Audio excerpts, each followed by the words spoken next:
Contract with America and the daily Biden dumpster fire, a really good one for you.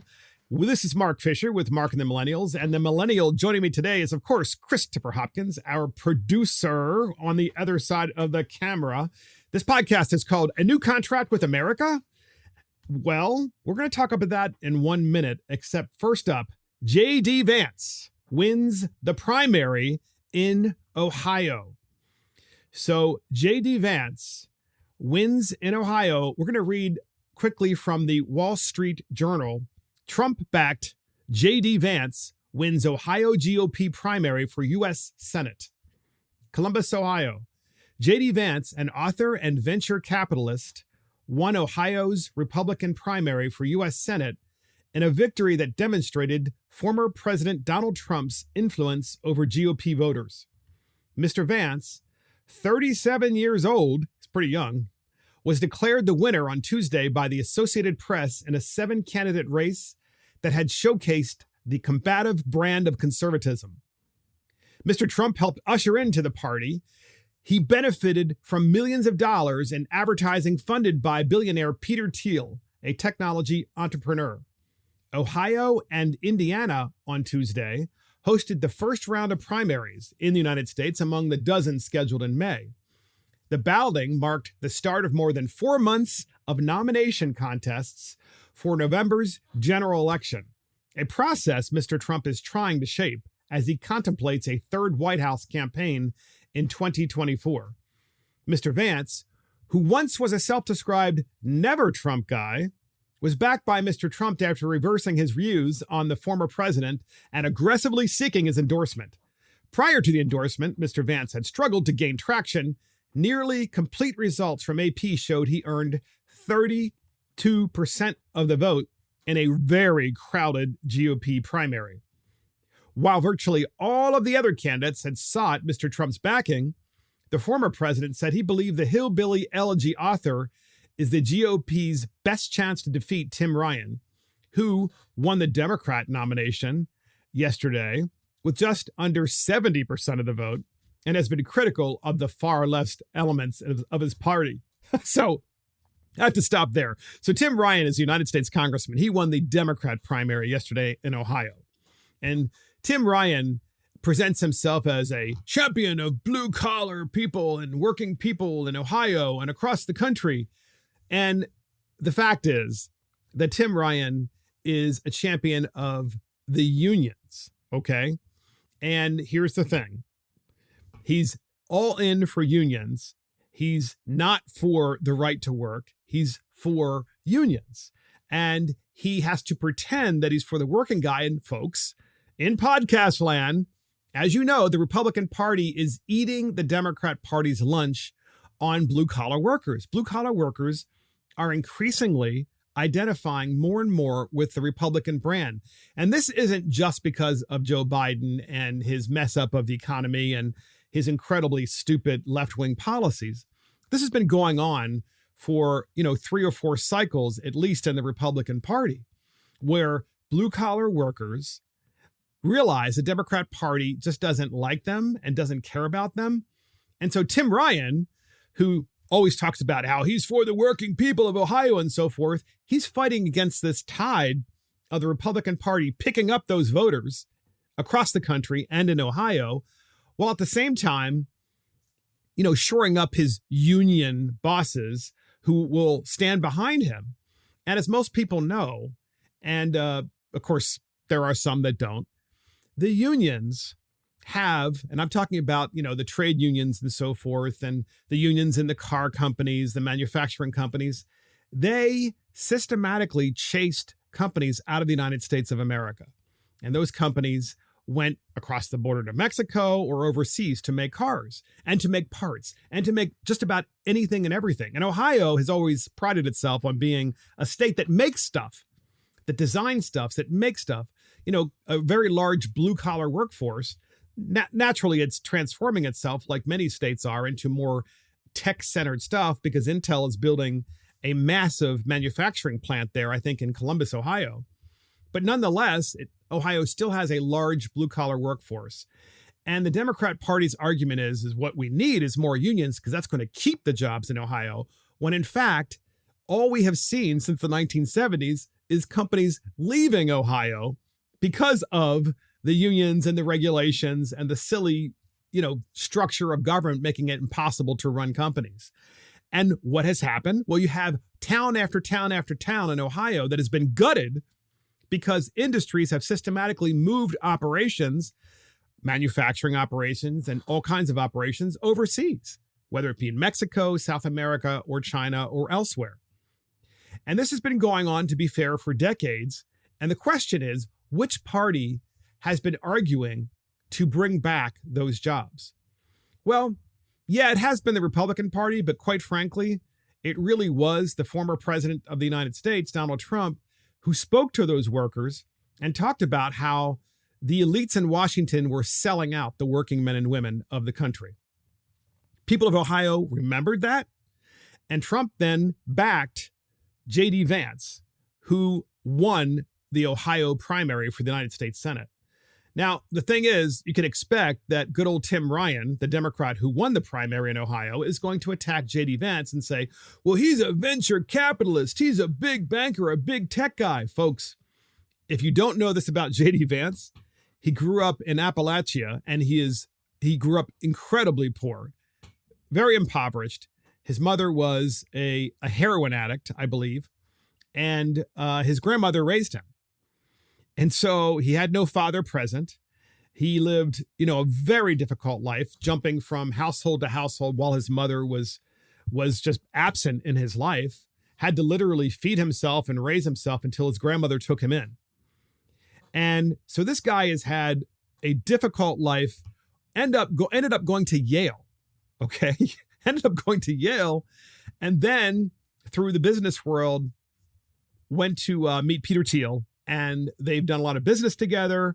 And Peter Thiel, of course, is a Trump backer, and Peter Thiel has backed J.D. Vance, not just with endorsements, but also with money.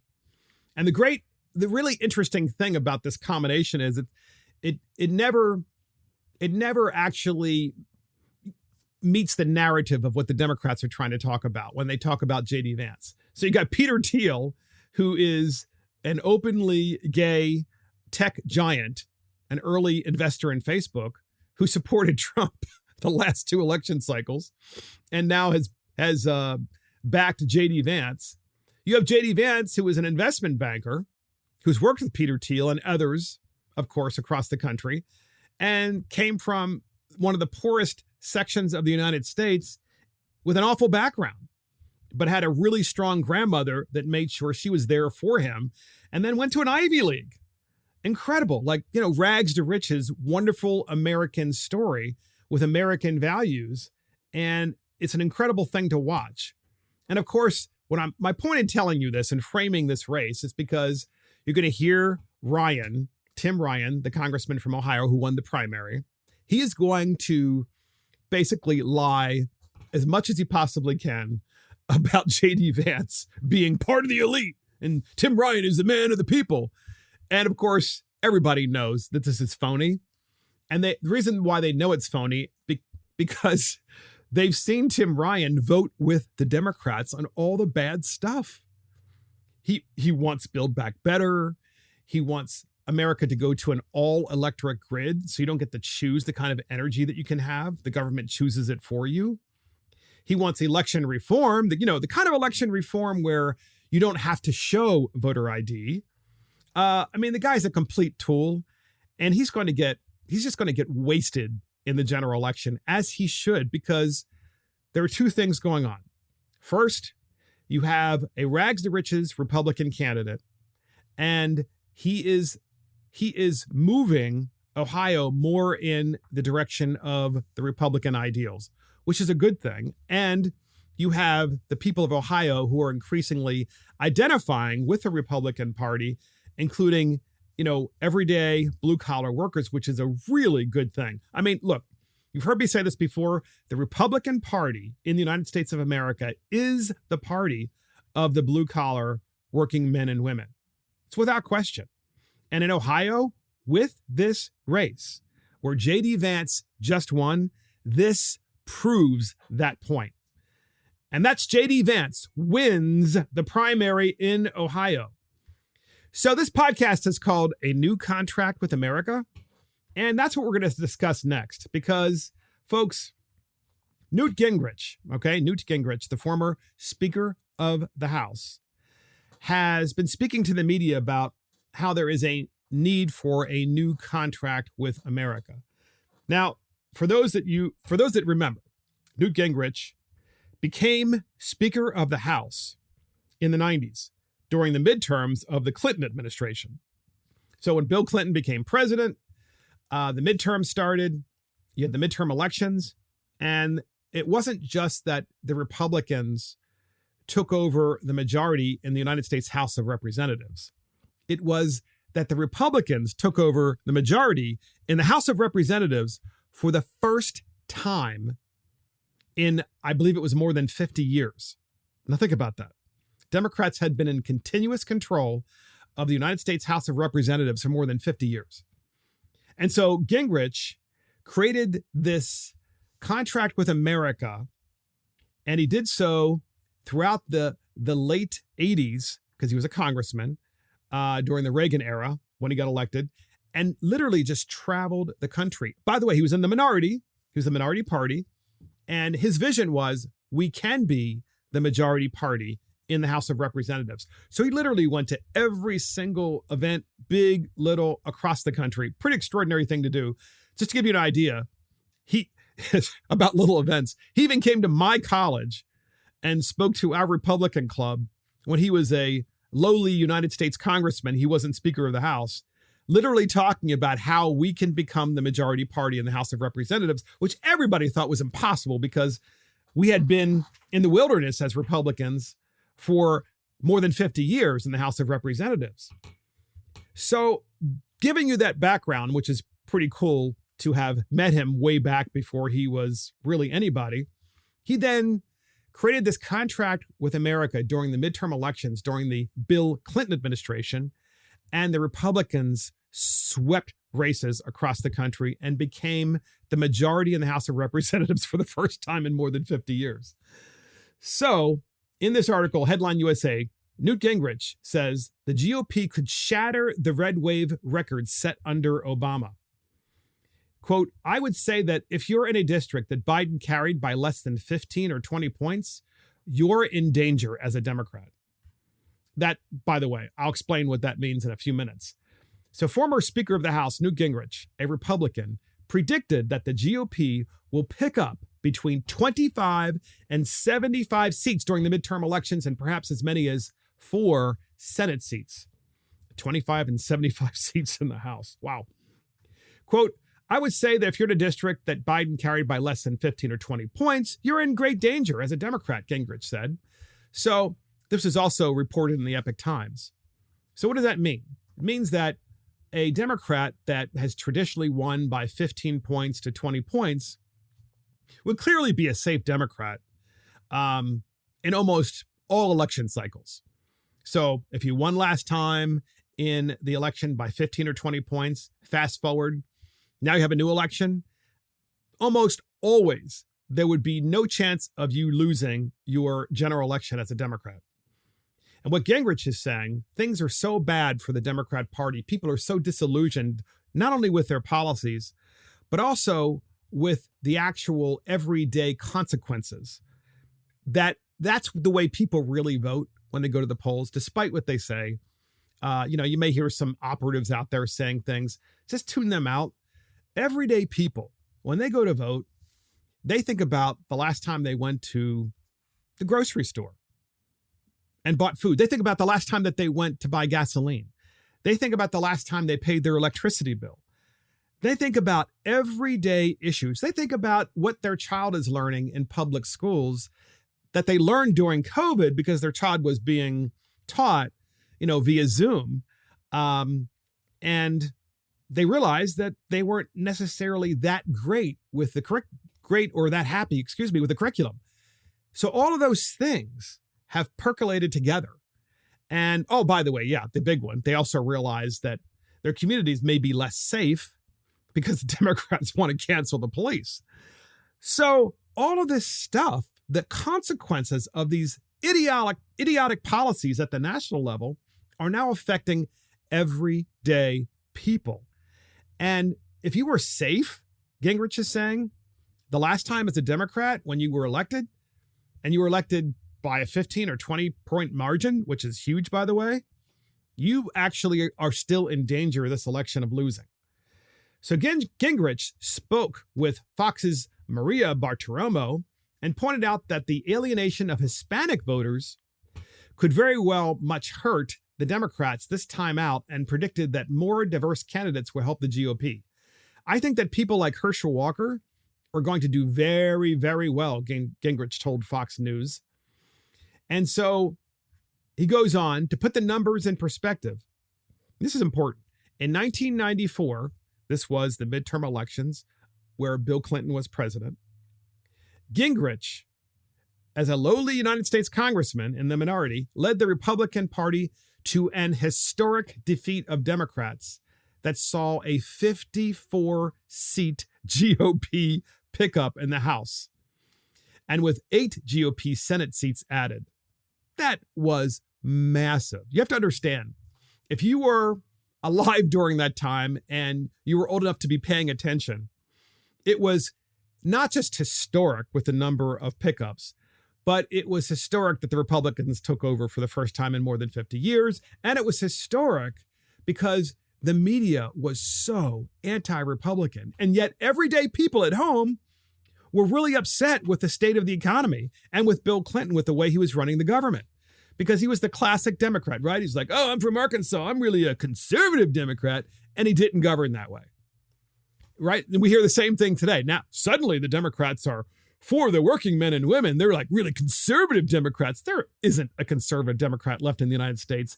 They're completely and utterly lying to you, short of maybe Manchin of West Virginia. I think maybe you could make the argument that he is. You could also make the argument that he's just voting the way he has to stay elected, which is probably more than likely the truth. In 2010, the Tea Party revolution saw the Democrats lose 63 House seats and 6 Senate seats.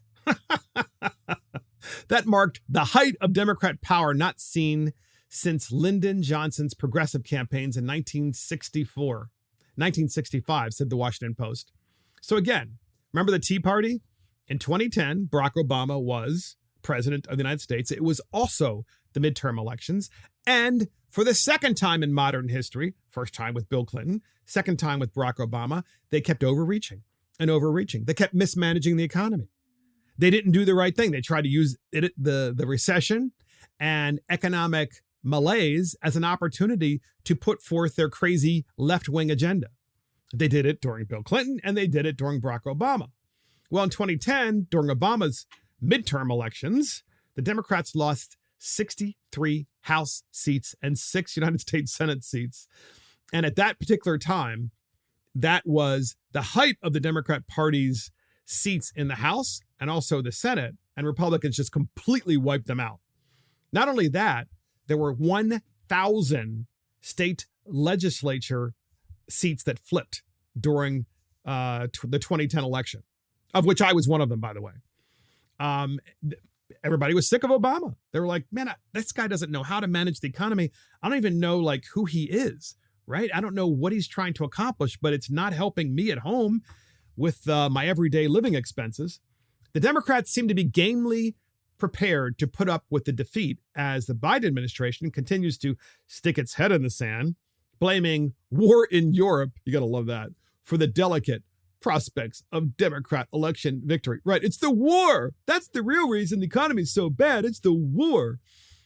Quote, we understand some realities happening right now, including the fact that there is a war happening in Europe and that it is dominating the airwaves, which we understand and fully expect, White House Press Secretary Jen Psaki said in response to a question about how the administration is dealing with domestic economic pressures, according to the Epoch Times. Gingrich has been working with Representative Kevin McCarthy, Republican California, on proposals for a GOP-led Congress to submit to Biden for his signature. Despite a controversy surrounding McCarthy about a leaked audio tape critical of former President Trump, Gingrich expects that McCarthy will end up as the new House Speaker.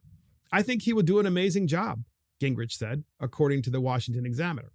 Interesting about this, right? Because there's been a lot of talk about how McCarthy is really part of the uniparty. You know, the idea that he just wants to stay elected and he'll do whatever he has to do to stay elected. And there may very well be some truth to that. I'm still not sure. Of course, I keep reading about this, but there is one thing to consider that is interesting, and that is Nancy Pelosi, Speaker of the House, is from California. Kevin McCarthy, he's the minority leader. If the Republicans take over, he's also from California, and he would become the Speaker of the House. And where is there so much cash generated in the United States? Well, in California, because all of the big tech companies. So I think it's reasonable to expect that the big tech companies, at least with McCarthy and Pelosi, are kind of hedging their bets and giving lots of money to McCarthy and lots of money to Pelosi, who then, by the way, dole out that money to their caucus during their elections. And then once the Republicans take over, or if the Democrats take over, whatever is the case, they have to give fealty or demonstrate fealty to either Nancy Pelosi or Kevin McCarthy because they help them fund their campaigns. So I think there's a lot to be said about this uniparty thing with McCarthy and with also Pelosi. And it's worth looking at. Certainly, look, Gingrich is a thought leader. He literally did the work and orchestrated this Republican takeover in '94, and it was epic. It was an epic thing because we had been in the wilderness for so long, as I said before. But Gingrich has to work with the person who is the minority leader at the current time. And then let's do that. Let's win. And then hopefully, and I'm with you because I think you probably agree, hopefully McCarthy won't be chosen as the House minority leader. That would be my goal. I would hope that he wouldn't. I would hope there would be enough people elected to United States Congress who are new from the Republican Party who want to take the leadership away from California. Because I just don't trust anyone from California right now being the, so-called head of the Republican Party in the House of Representatives, just because California is just so incredibly, corrupt. And you have big tech that's kind of pulling the strings. This makes me really kind of, uncomfortable. And so what could prevent us, podcast listeners, from taking over? Well, what could prevent us from taking over in the United States House of Representatives? Well, maybe more cheating, like by George Soros. So in the Gateway Pundit, not making headlines, George Soros dumps $750,000 into the Wisconsin midterms as Democrats gear up for the steal. This is in Gateway Pundit. So this is not making headlines. George Soros dumped $750,000 into the Democrat Party of Wisconsin so far this year. Megan Wolf, the administrator of Wisconsin Election Commission, WEC, also happens to be the chair of the Soros-funded ERIC system, ERIC system. The Wisconsin Election Commission admits that they have 7.1 million in the database. This would be voters, but only 3.68 million are eligible to vote. WEC, which is the Wisconsin Election Commission, and Sarah Witt, the functional lead over the SVRS, statewide voter registration system, under the Government Accountability Board, kept everything in one database. Even dead voters are not separated out from that database. County clerks showed only 2 clicks can make voters active again. Other investigations show data missing in required fields. Thousands of identical 1918 birth dates, ineligible text entries, illegible text entries, missing last names or addresses, up to 25 voter IDs for one registration, and other inexcusable issues, charging $13,500 to investigators who asked for the voter data, helped hide these atrocities. In other words, when investigators and investigative journalists wanted to look into the voter database, okay, the voter database of the Wisconsin Election Commission, right, a government agency that's in charge of making sure the voter rolls are vetted and proper and accurate, the WEC said, well, we're only going to provide you this database if you give us a check for $13,500. Now, folks, I mean, that's something that you can just email to somebody, right? In a zip file. I mean, it's pretty easy to do, but they want 13. And that's why no one has really looked into this in great detail. And as you know, there's been a lot of focus on the Wisconsin election just back in 2020. And as a result of the things that we're seeing or saw, people are starting to ask questions. And good old George Soros, man, he's not giving up. So in the Gateway Pundit, they're gearing up for another steal. Thanks to Assembly Speaker Robin Vos, the Wisconsin election system is still not fixed, and Wisconsin has no way to counter this mess. Interesting, huh? Well, why does this matter? Matters because there is now some pretty significant proof. And the proof is found in the D'Souza film, which takes proof of the 2020 election fraud to a mass audience in the Epoch Times. Sterling Heights, Michigan.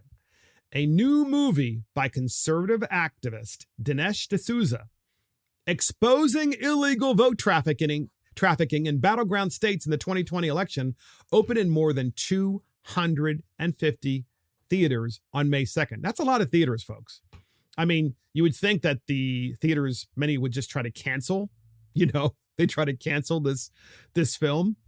But thankfully, there are enough independent theaters that are still out there that they were willing to allow this movie to be seen. A capacity crowd of around 200 people filled a theater in Macomb County, Michigan, to view D'Souza's documentary motion picture, 2,000 Mules. The film can also be viewed online starting May 7th. The documentary used cell phone signal tracking, digital geofencing, and video surveillance tape of absentee ballot drop boxes to show that paid intermediaries called mules unlawfully gathered and delivered hundreds of thousands of absentee ballots in Democrat strongholds across much of the nation in the 2020 election. On his way into the Macomb County showing, a retired IT manager who asked not to be identified told the Epoch Times he had heard much about alleged fraud in the 2020 election, but had seen very little evidence. So he had seen very little evidence, to get that right. I'm open-minded going in. I have not yet seen enough proof. On his way out, however, of the movie, the same man told the Epoch Times, I am 95% convinced. I think law enforcement needs to go after these mules and prove a case against them in court. Will this ever happen? I'm not sure, because too many people don't want this to come out. Too many people have too much to lose if it does. 13-year-old Jacob Reese came to see the movie with his parents and grandparents.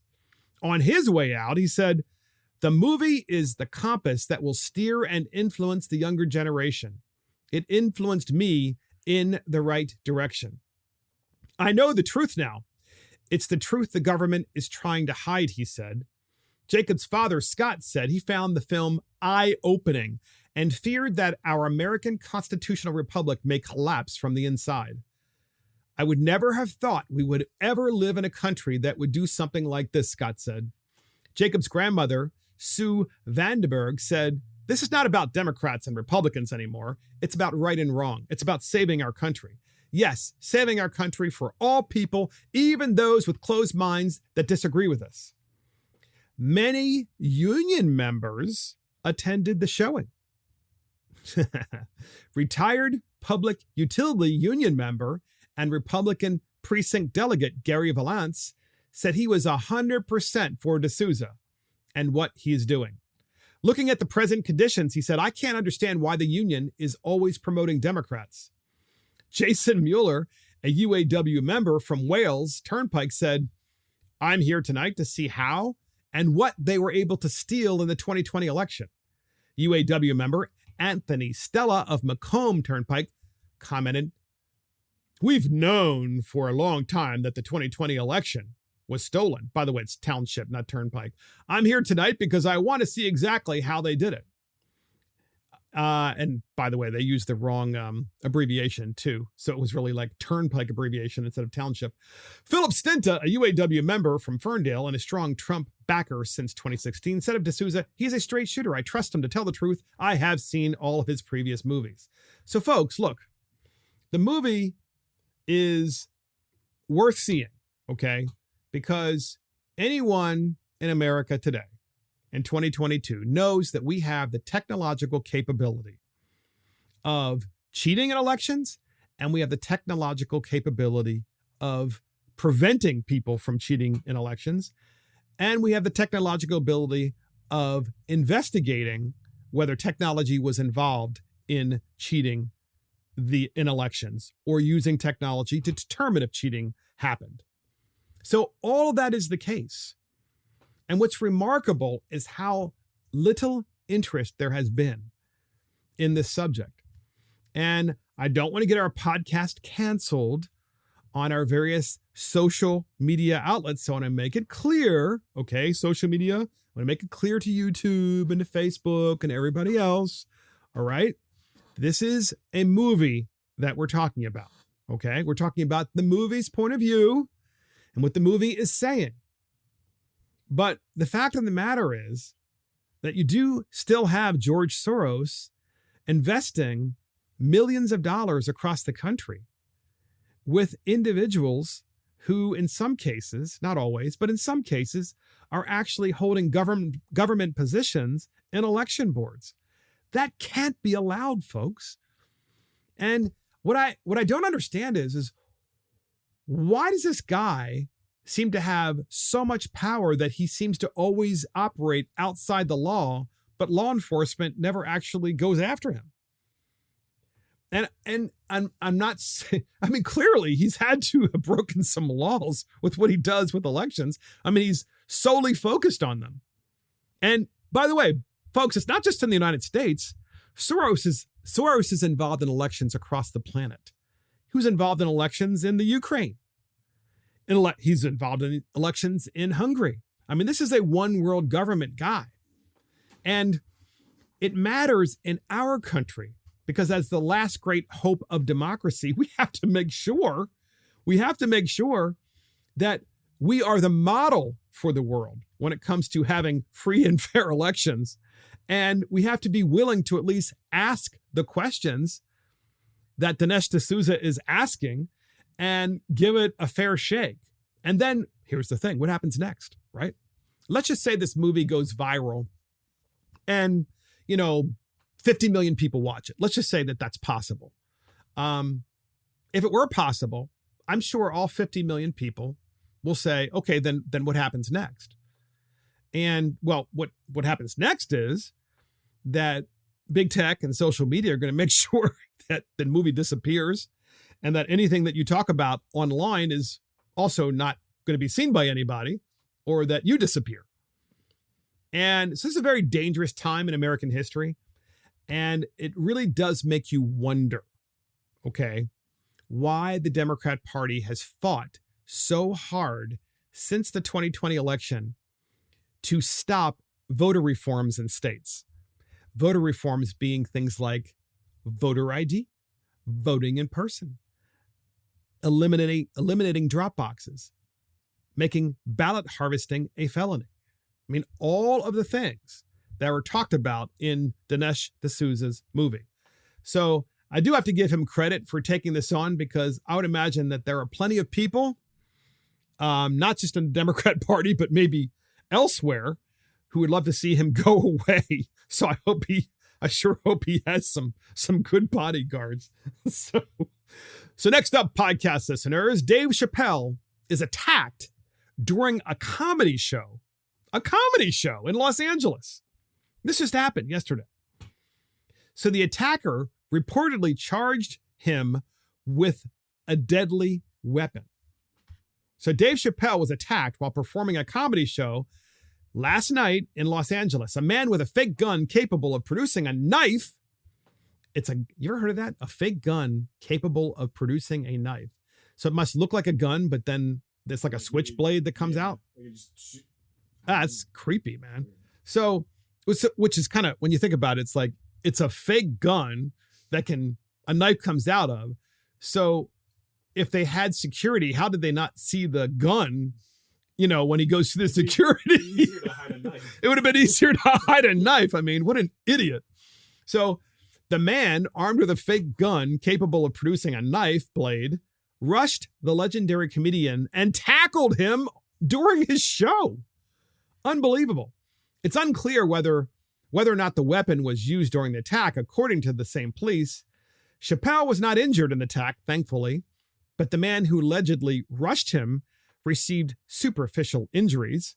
You can see the alleged moment Chappelle was attacked on various videos. You've probably seen it on TV already, so we're not going to show it.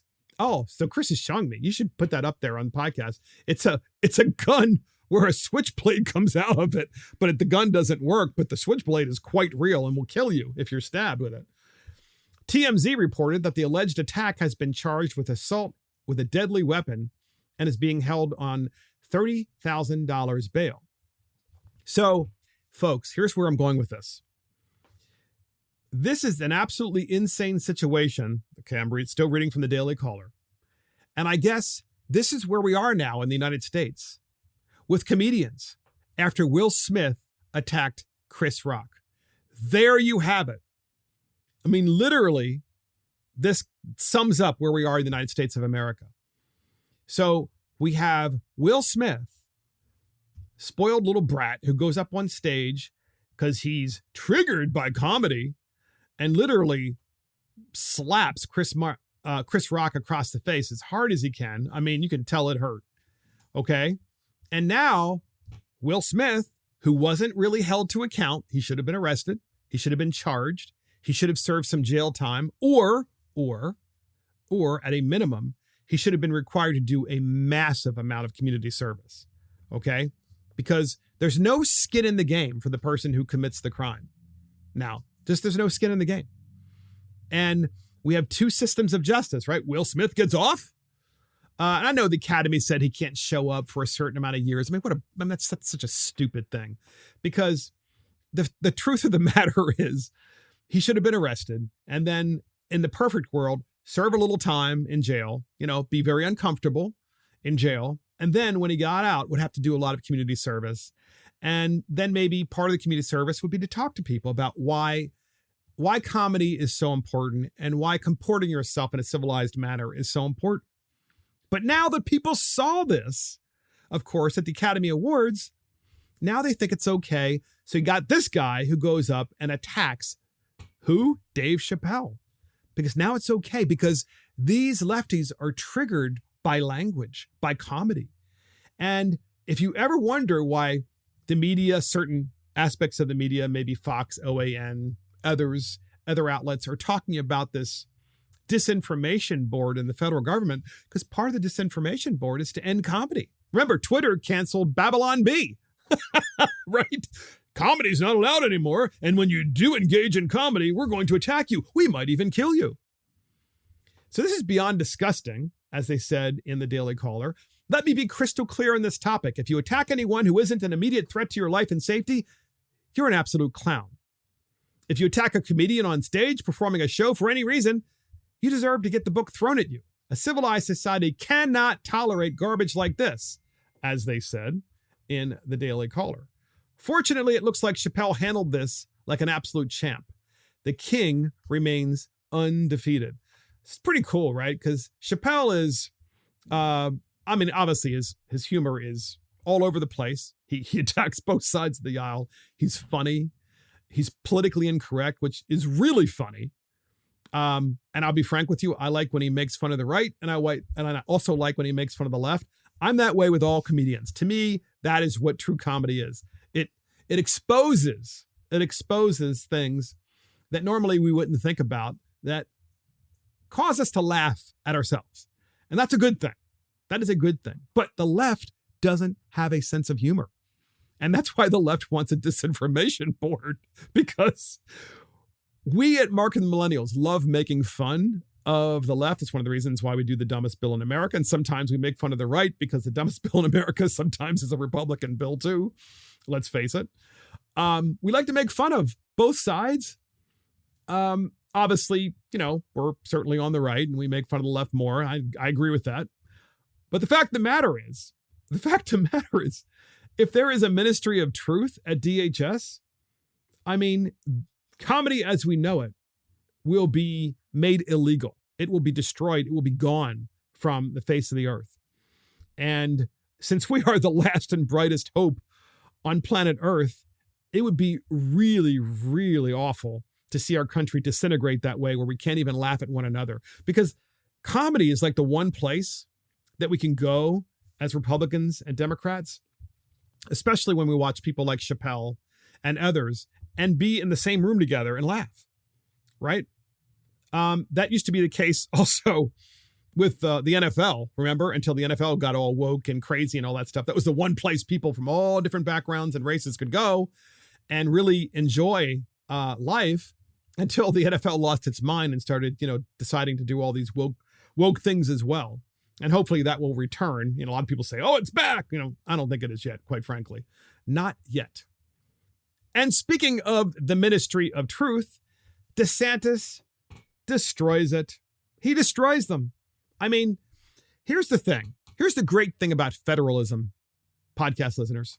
Federalism is the idea that is structured in our Constitution of the United States.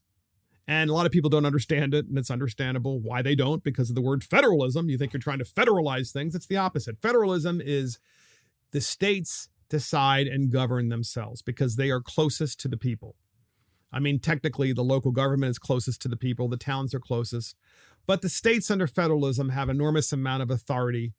And the hardest thing to do as an elected official, I think, is to stop trying to pass more laws. And we see this all the time, right? Elected officials, they're judged on how many laws did you pass this session? Oh my gosh, you passed 20 laws. That's really great. To which I always say, you know what? Engaging in constraint is the best thing, and restraint, which is to try to, not pass any laws. In fact, let's take some laws off the books if we can. We have way too many laws. As an example, in Maryland, this last 2022 session, there were more than 2,000 bills introduced. More than 2,000. Do you really think we need more than 2,000 new laws in the state of Maryland? No, it's probably more like we need more than 2,000 less laws in the state of Maryland. But every single year, this continues, year out, year in. And so I'm talking about this idea and this concept of federalism because DeSantis takes the issue to its logical conclusion, because he's the governor of Florida, and he's basically like, look, you guys at the feds, you may do what you want because right now you're in charge of the federal government. But we in Florida, we're not going to abide by it. We're not going to tolerate it, and we're not going to put up with it, and we're not going to recognize it. You will not tell us what to do, because we are a state, and we get to decide what is right for us. And most importantly, we're governed by the Constitution of the United States, not by the Ministry of Truth. Most importantly, it's the First Amendment, not the Ministry of Truth. First Amendment will always apply. So Florida Governor Ron DeSantis vowed to fight the Biden administration's proposed disinformation governance board Friday, which he said was an attempt to censor ordinary people and impose narrative control. The Department of Homeland Security announced the formation of the board Wednesday, which will be run by Nina Jankowicz, a self-described disinformation expert. How do you become a disinformation expert, Chris? It's like, I'm a disinformation expert. I have a degree in disinformation technology. They must be really good at putting it out so they know what it looks like. Yeah. So who previously attempted to discredit the Hunter Biden laptop story? So yeah, this is the same idiot who said Hunter Biden's laptop was a Russia conspiracy. It wasn't real. It wasn't really Hunter's. So Here's what's cool, right? While so many governors across America who are Republicans are silent about this disinformation board, in my opinion, probably one of the single most dangerous things that's happened in American history is even the discussion of this idea that the federal government should have this role. DeSantis spoke out. The other governors, maybe they're not getting airtime and I haven't seen them talk about it. But truth be told, you would think that they would be on various news outlets talking about this. I haven't heard any of them speak about what they're going to do in their own states to stop this craziness. Well, DeSantis does. We have that clip, and here it is. As if they don't have enough issues to deal with, they now have an idea, and I honestly thought this was just a belated April Fool's joke, but they are actually going to create in the Department of Homeland Security a Bureau of Disinformation. It's basically a ministry of truth. And what they want to do is they want to be able to put out false narratives without people being able to speak out and fight back. They want to be able to say things like Russia collusion and perpetuate hoaxes and then have people like us be silenced. They want to be able to advocate for COVID lockdowns. They want to be able to advocate for school closures, things that are not supported by the evidence, but then when you speak out, they want to stifle dissent. And so we reject this bureau in the state of Florida. So there you have it, right? There you have a governor who actually is doing the job of the people, saying, look, the reason we have federalism, the reason we have states' rights, the reason we have governors of states, and the reason we have our own legislatures is because we're not going to put up with this stuff that the federal government's trying to tell us to do and the federal government's trying to impose upon the citizens of our state. And our state, where we control the federal government, this idea of the Ministry of Truth will not apply in our state. And I haven't heard any other governor in America talk about this. Not a single one. Okay? Republican or Democrat. Which tells you all that you need to know in the United States of America right now. That there are states that you can go to that are safe havens right now for the First Amendment and for the Constitution of the United States. And then there are states that are not necessarily that safe to be in. If you at least value the First Amendment and you value the Second Amendment. And of course, this Ministry of Truth, we could go on forever about this. But the fact of the matter is, if you truly believe in the Constitution of the United States and you are an elected official, you have an obligation to come out publicly against this nonsense. You have an obligation. And to the extent that you haven't done so, especially governors of states, you should be gone. You should by gone, you should be removed from office, because this is the conversation, really, in my opinion, of our lifetime. It literally underpins all that we've been experiencing with big tech censorship. And now that big tech is losing their monopoly, you got the government saying, well, now that you're losing your monopoly, big tech for the left wing, we're going to adopt the left wing, Ministry of Truth to make sure that we control all narratives moving forward. So good for Governor DeSantis of Florida for destroying the idea of the Ministry of Truth in Florida. So next up, podcast listeners, we have the Daily Biden Dumpster Fire. So get this. It's a good one. Biden bizarrely claims there has never been a senator from Delaware. So I just want you to know, when you listen to this, you might think, well, you know what Joe Biden really meant was there had never been a president elected who was from Delaware. Well, actually, there have been, okay? There have been. That's not what he meant. He meant exactly what he said. There's never been a senator from Delaware. This is your president, ladies and gentlemen. This is the guy. We had that clip, and here it is. There have not been many senators from Delaware. It's a small state. As a matter of fact, there's never been one. As a matter of fact, there's never been a senator from Delaware. In fact, there's never been one. There's never been a senator. In fact, not even me. I'm not even from Delaware. I've got a house on the ocean in Delaware.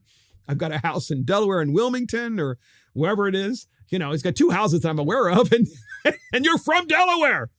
You idiot. What the heck is wrong with this guy? We have to play this again before. Good, one more time. Here it is. Now, there have not been many senators from Delaware. It's a small state. As a matter of fact, there's never been one. He forgot that he was the senator from Delaware. He was the senator until he became the vice president of the United States and then the president of the United States. But that's probably why, you might want to look at this guy's mental health. So next up, podcast listeners, we have Welcome to Dystopian California. Kind of like Welcome to Hotel California. Well, it's Welcome to Dystopian California. We talked about this, okay, a couple of years ago. And so did Victor Davis Hanson.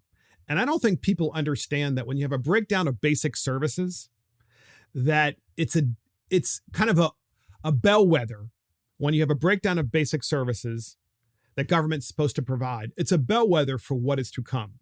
And if you don't shore up your elected system, if you don't start electing people that actually want to fix things, then really you're in disintegration mode as a community and as a state. And so you have very little time to fix that. So get this. The United States Postal Service, the USPS, suspended service in Santa Monica, California, in some neighborhoods after there have been repeat attacks on mail carriers. So the United States Postal Service has suspended its services for one block of residents in a Santa Monica neighborhood after several reported assaults took place on carriers delivering the mail in their area. This is from CBS, folks. A report was filed back on January 19th for an incident that occurred in the early evening when a mail carrier was attacked by a resident who lives near the intersection of 14th Street and Arizona Avenue in Santa Monica, California. He reportedly swung a broomstick at the carrier, though they were not injured in the attack, thankfully. According to Santa Monica Police Department's public information officer, boy, that's a mouthful, the suspect is well known amongst their ranks, and they've had several issues with him in the past, most of which are domestic. But of course, he's still on the street.